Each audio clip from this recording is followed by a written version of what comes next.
देखने वाले तमाम व्यूअर्स को मेरी तरफ से अस्सलाम वालेकुम। अगर आप हमारे चैनल पर नए हैं तो काइंडली आप लोगों से रिक्वेस्ट है कि हमारे चैनल को सब्सक्राइब कर दें और बेल आइकन के बटन को लाजमी प्रेस करें ताकि आपके पास हमारी तमाम वीडियो पहुंच सके। दोस्तों, आज की वीडियो के अंदर हम आपको बताने वाले हैं केसेस ऑफ कोलोरिया हैज़ा फैलने के असबाब। तो हम बताएंगे आपको स्टेप बाय स्टेप कि हैज़ा किस किस तरह से फैलता है।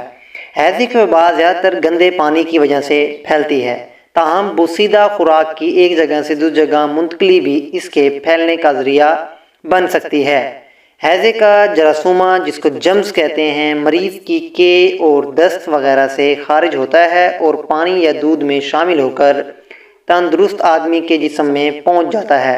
इसका मस्कन आदमी की आते हैं।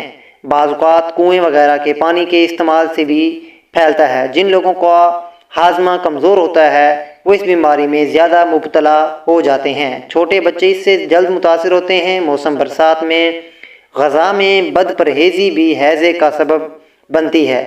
हैज़ा के जरासूमा मरीज़ की छोटी अंतड़ियों के ज़रिए जिस्म में दाखिल होते हैं और बहुत ज़्यादा तादाद में टॉक्सिन पैदा करते हैं। टॉक्सिन से सोडियम का हज़म होना बंद हो जाता है। मरीज़ को दस्त शुरू हो जाते हैं, के वगैरह भी आती है। ज़्यादा पानी का अखराज मरीज़ को बहुत नुकसान पहुंचाता है। अगर मरीज़ का बरोवक्त इलाज ना किया जाए तो इसकी मौत भी वाक़या हो सकती है। दोस्तों, इंशाल्लाह नेक्स्ट वीडियो के अंदर हम आपको बताएंगे कि इसकी अलामात क्या हैं, हैज़े की अलामात क्या है और ये कितना अरसा तक आपके जिस्म के अंदर रह सकते हैं। मिलते हैं आपसे नेक्स्ट वीडियो में, तब तक के लिए मुझे इजाज़त दीजिए। अल्लाह हाफिज़।